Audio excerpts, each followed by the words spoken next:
Hi, everyone. Thank you for joining us. Welcome to our new digital dentistry webinar series.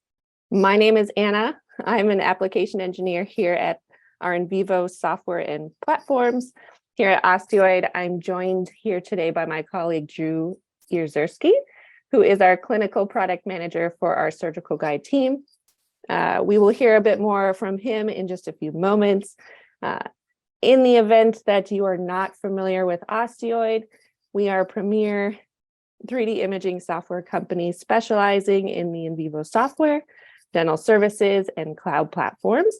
Originally created in 2004 under the name Anatomage, now Osteoid, our in vivo products and services have continued to be the standard in 3D digital dentistry today.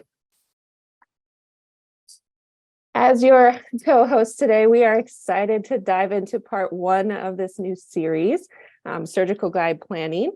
We're first going to take a quick journey through implant planning and surgical guides today, then dive into guides, a live digital planning demonstration using in vivo 7 with Drew, and lastly, take a look at how to incorporate digital implant planning and surgical guides into your workflow, even without a CBCT.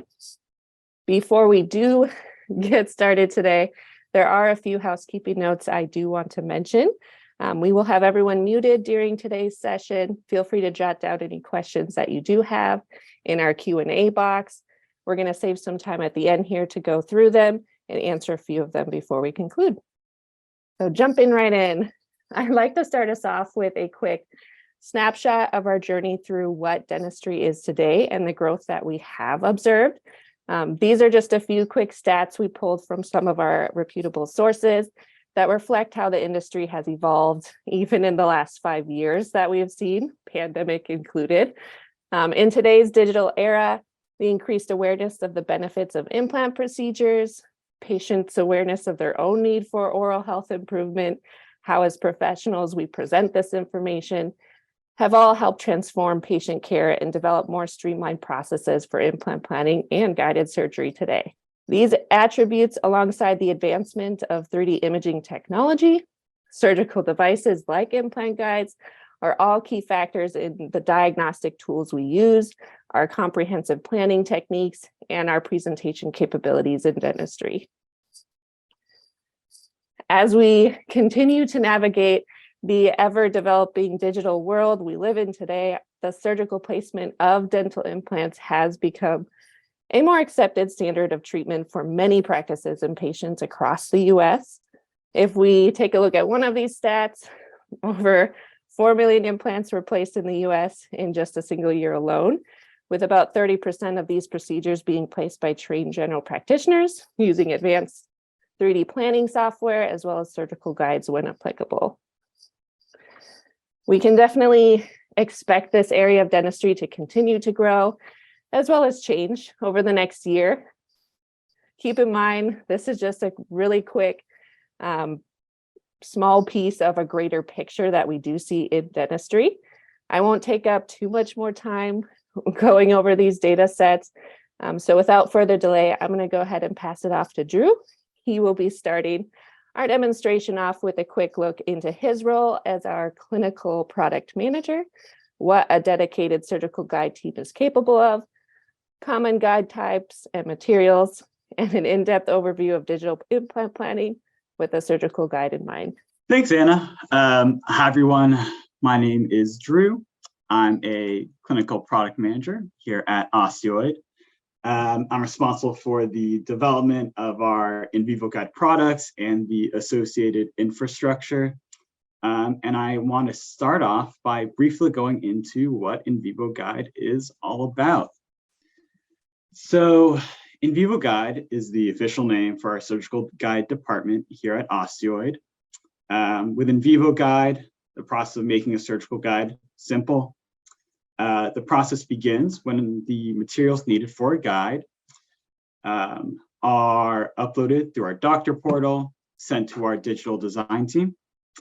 Our digital design team merges the materials sent over and creates a planning file.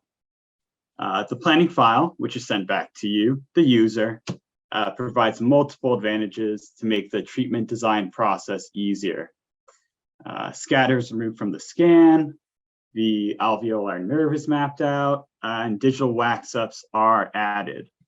Also, when submitting your case materials, you have the option to tell us a little bit about what sites you plan to place implants at, and what implant brand you plan to use.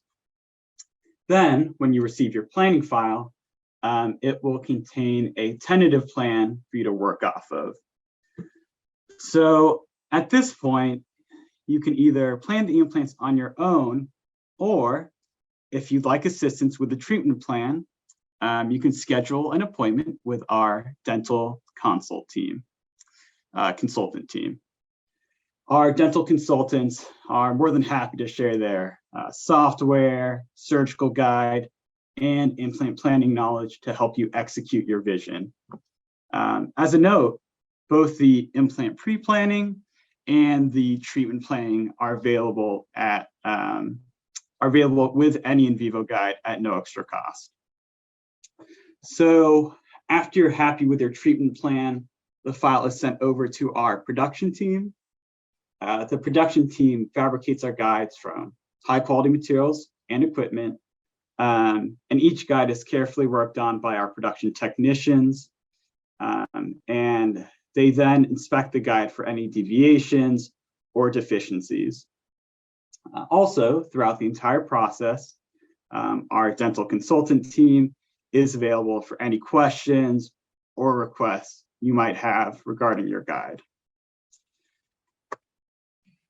So I also want to take some time to go over the different guide materials and guide types that our production team works on here at Osteoid, which allows for flexibility to best suit individual practices and cases.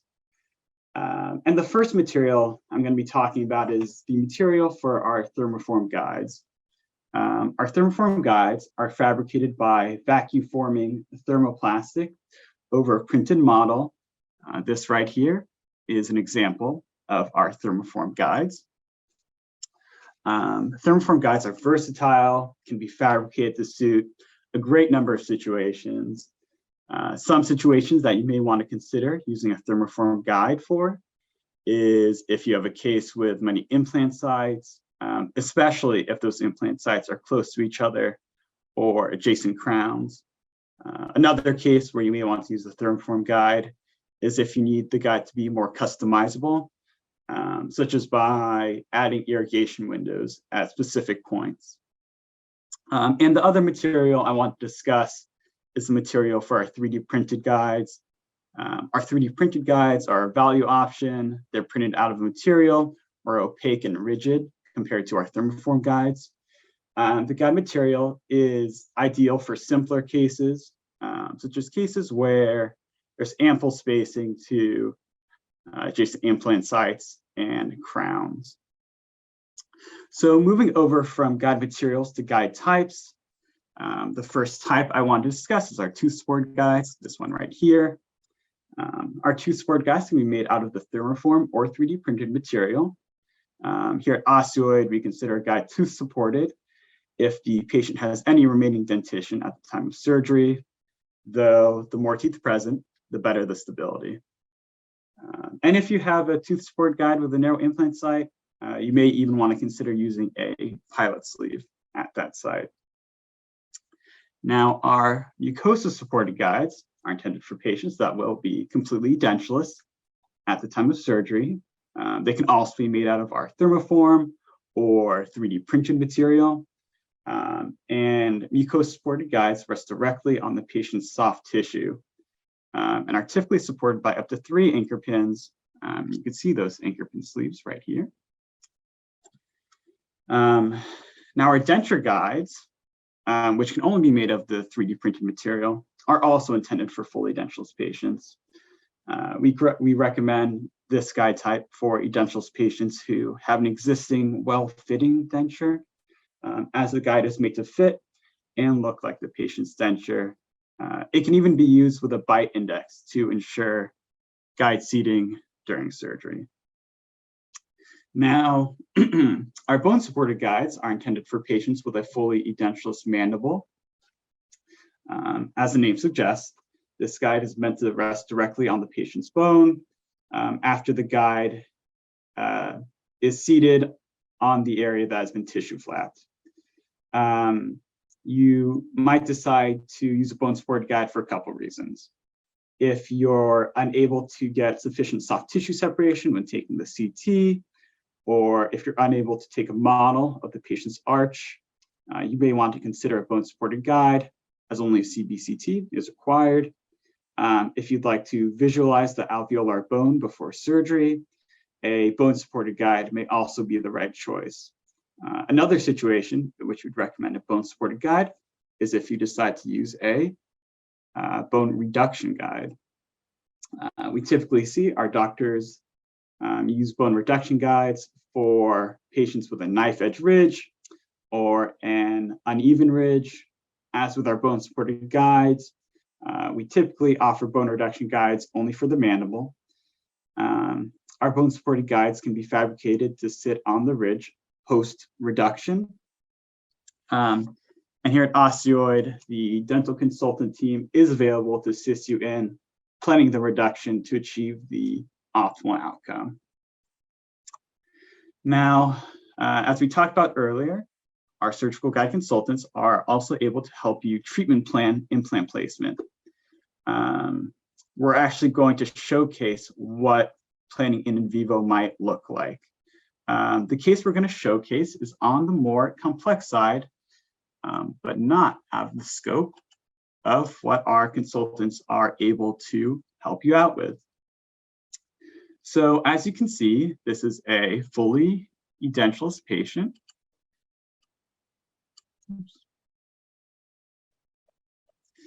And let's say for this case, you want to implement the all-on-4 technique. I've already dropped some generic implants in the scan, which are currently all locked in parallel. However, since this case will be using the all-on-4 technique, we're going to split these implants into two parallelism groups, the two anterior implants and the two posterior implants. So what I'm going to do is I'm going to break off these posterior implants from the main parallelism group.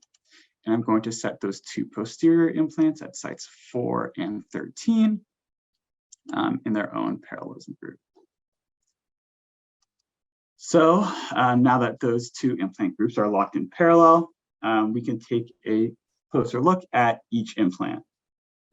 Let's start with the anterior implants. With the anterior implants for this case, our goal is going to be placing them in the best possible bone in between the canines. Taking a look at site 8, the first step for planning the implant is going to be setting the AB line. You can see the AB line here and here. The AB line controls the orientation of the slices that appear on the left side of the screen here. I personally like to set the AB line so that the B is always on the buccal. And when we set the AB line in that orientation, we can definitively state what views we're looking at in these slices. The top slice here is a cut along the transverse or horizontal plane.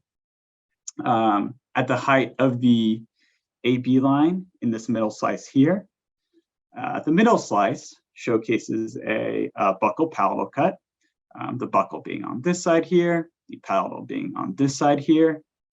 And then the bottom slice displays a mesial distal cut, the mesial being on this side here and the distal being on this side here.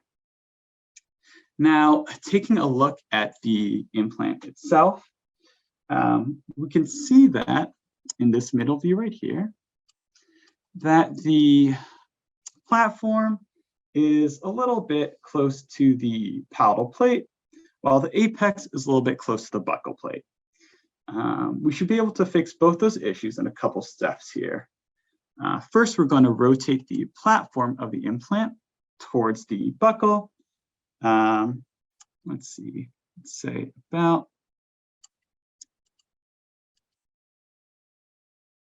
about 10 or 5 degrees here.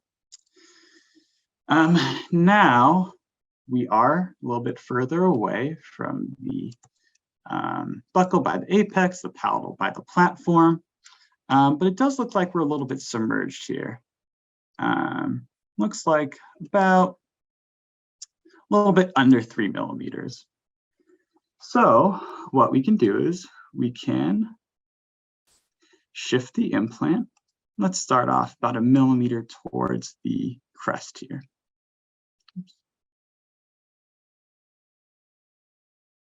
Okay, it's 1 millimeter towards the crest. And so now we should be about maybe a little bit under 2 millimeters submerged. But we want to make sure we do maintain some palatal bone here by the platform. Looks like this is about 0.5 millimeter here. It does expand fairly quickly though. And here on the buccal now, it looks like we are about, excuse me, 1.5 millimeters.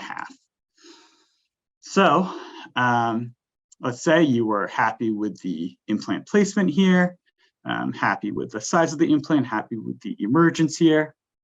The last step I like to do before moving on to the next implant is to do a 360 rotation of the implant to make sure we didn't miss anything from the slices that we were looking at. So beginning our rotation here, we can see over here that we are a little close to the incisive canal. It looks like we're a little bit under 1.5 millimeters to the incisive canal. Let's say you were okay with that. Moving on with our 360 rotation.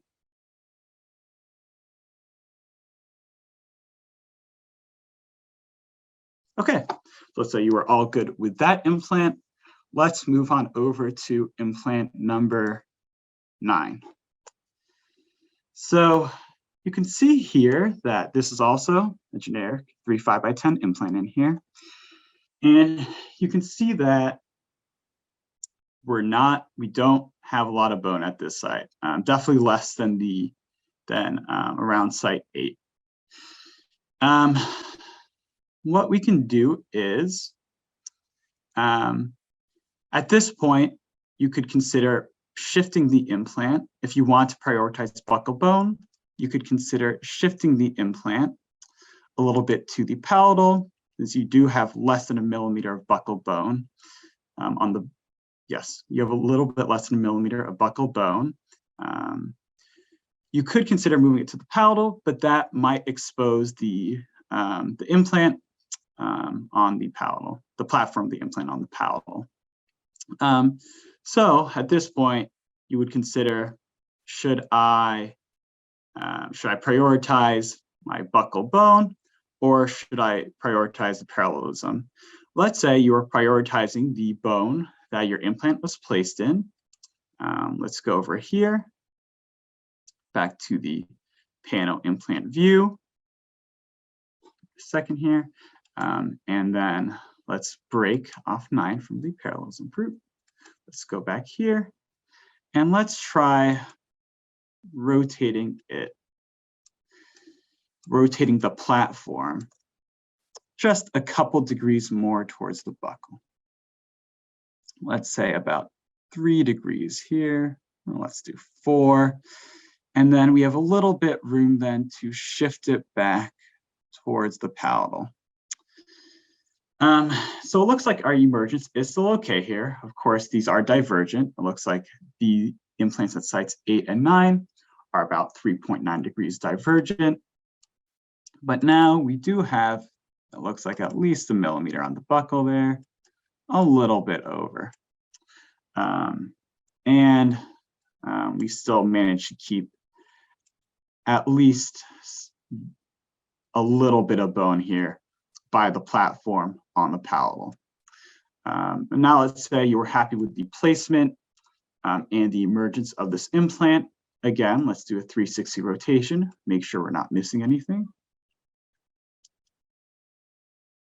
So you can see here, for this implant, we are a little bit farther from the incisive canal, a little bit over 3 millimeters. moving on. So it does look like you can see here that there might be a defect in the bone here. Measure that out though. It looks like we are at least millimeter halfway from whatever defect that may be. So let's say you're okay with that. And let's go ahead and complete our rotation here and move on to the next implant. Let's take a look at, excuse me. Let's take a look at site 4. This is a 3.5 by 11 in here. So it looks like at the current moment, we actually are completely in bone. However, let's say that you did want to use the all-in-4 technique to increase your AP spread, the distance from the anterior implant to the posterior implant. So let's go ahead and rotate this implant at site.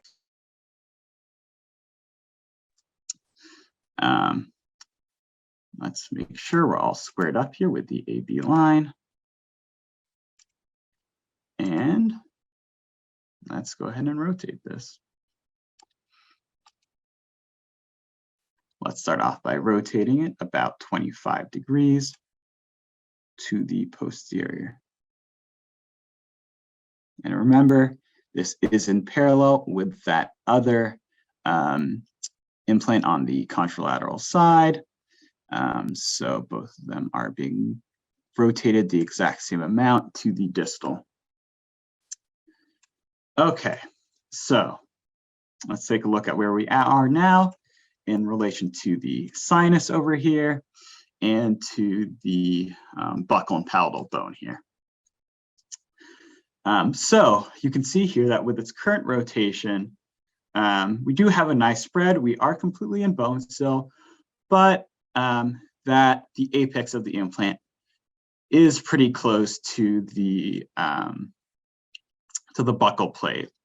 So this is an 11 millimeter implant. You could consider downsizing it, but let's say you were okay with, again, breaking parallelism and rotating the platform towards the buccal.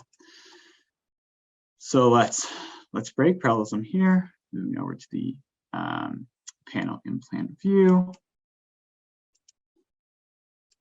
back to the 3D implant view, and let's make that rotation. Zoom in here.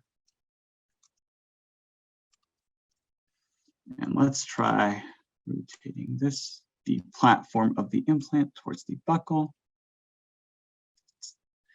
Try rotating that about 7 degrees.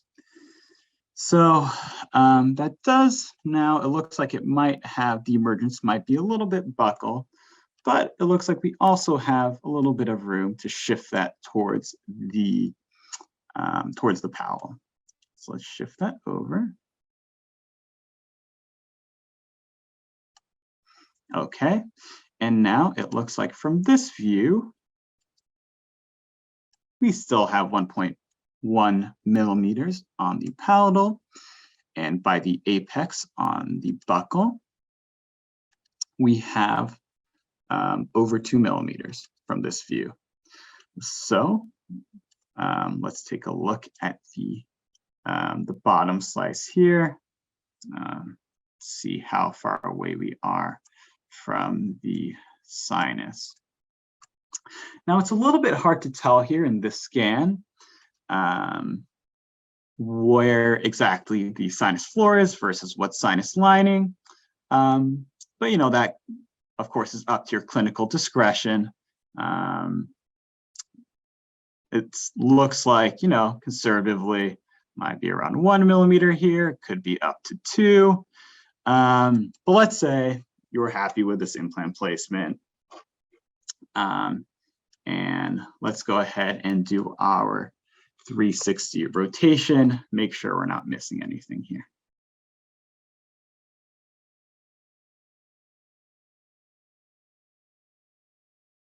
So it looks like at this view here, the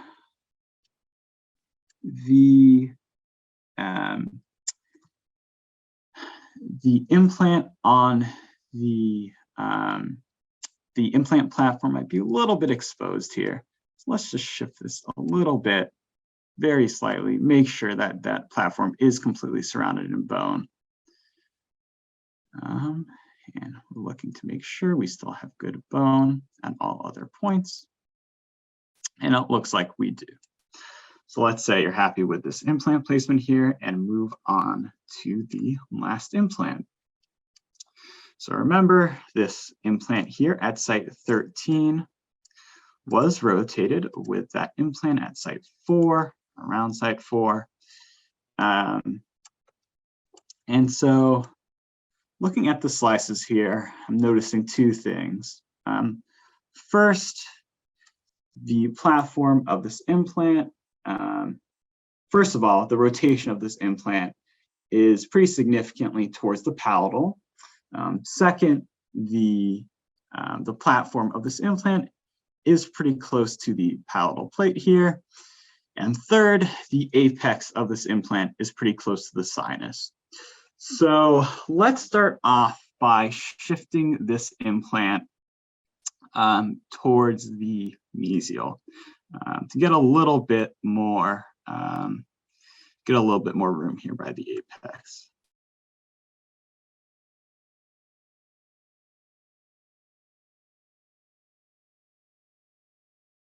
Okay, so let's measure.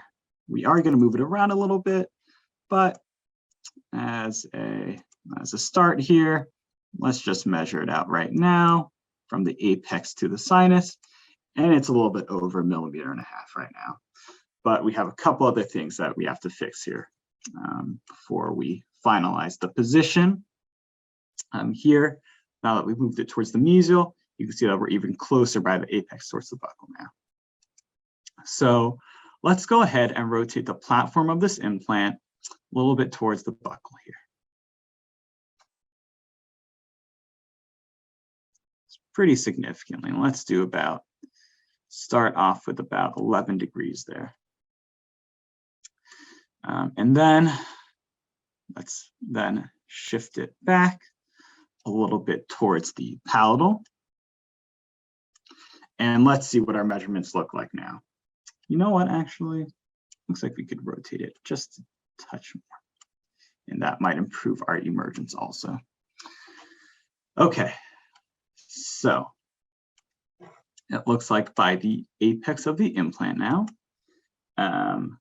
we have about 1.7 millimeters to the buccal there.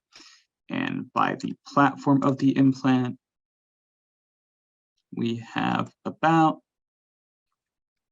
the same by the platform to the palatal, 1.7, 1.8 millimeters.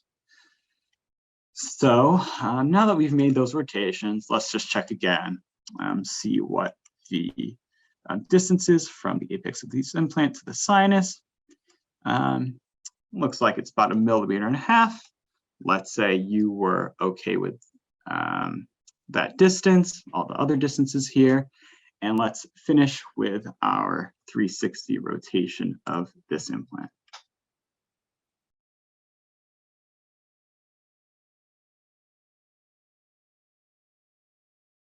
Make sure we're not missing anything here. And let's say that you were happy with how all that looked, and you're happy with the placement and the emergence of all of the implants. You would now save and upload the file. So our production team could go ahead and fabricate the surgical guide. Let me pull back up the PowerPoint here. Now I'm going to hand it back over to Anna, who's going to talk a little bit about how you can make surgical guides even without an in-house CBCT. Awesome. Thank you, Drew. That was an amazing demonstration. Appreciate it so much. I'm just going to wrap up our discussion here by covering one last element of our webinar, which is how to implement and provide your patients with the guided surgical procedures if you're not already doing so within your practice.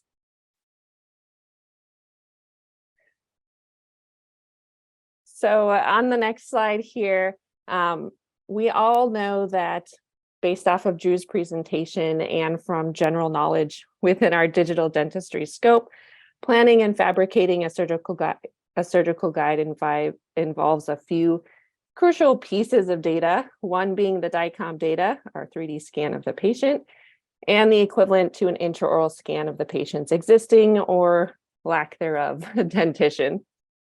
Although in today's day and age, CBCT and intraoral scanner costs have somewhat normalized. Over the last several years, the upfront cost of owning these hardware systems can still be quite a hurdle for some. In addition, some practices may find it even more of a challenge to make space for them in their offices, since they can be quite large.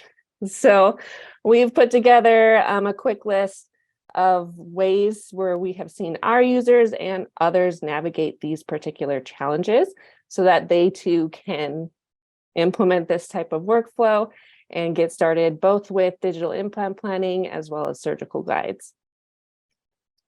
So the first of these options that we actually hear most often is by outsourcing the 3D image. So including the CBCT image as well as the intraoral scan.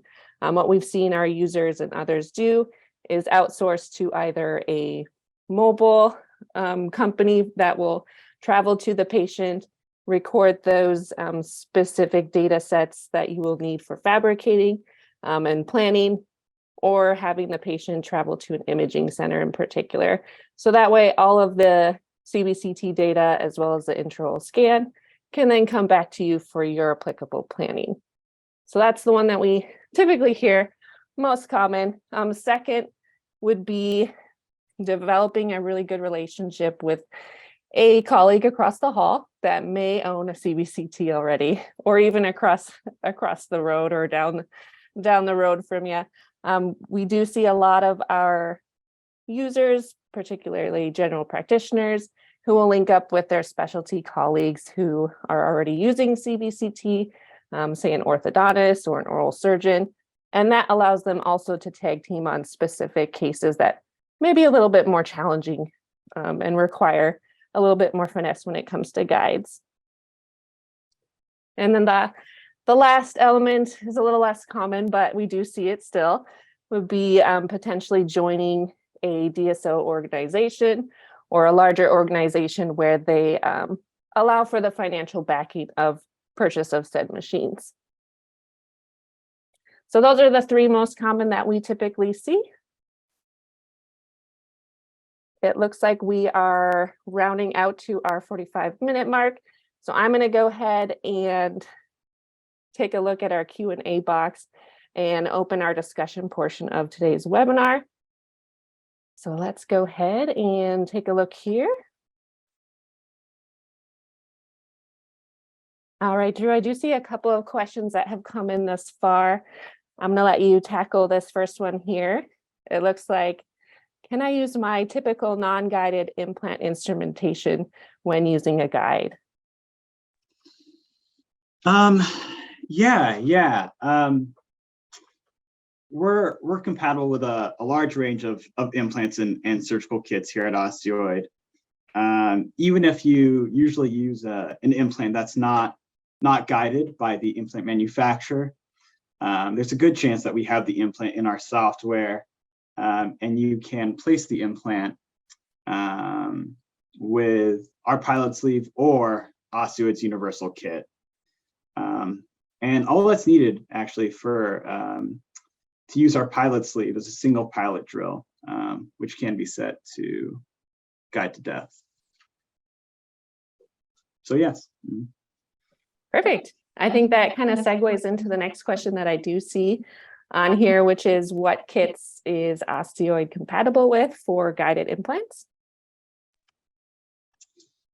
I think, yeah, We're compatible with a lot of kits. We're able to create guides that are compatible with the Nobel kit, Biomed 3i, Straumann, BioHorizons, Sweden Martina, Zimmer kit, Camlog, Implant Direct, Astros Facilitate, Neos kit, and we're also actually adding compatibility with new kits, such as the ZimV Z3D kit, which we just added to our system.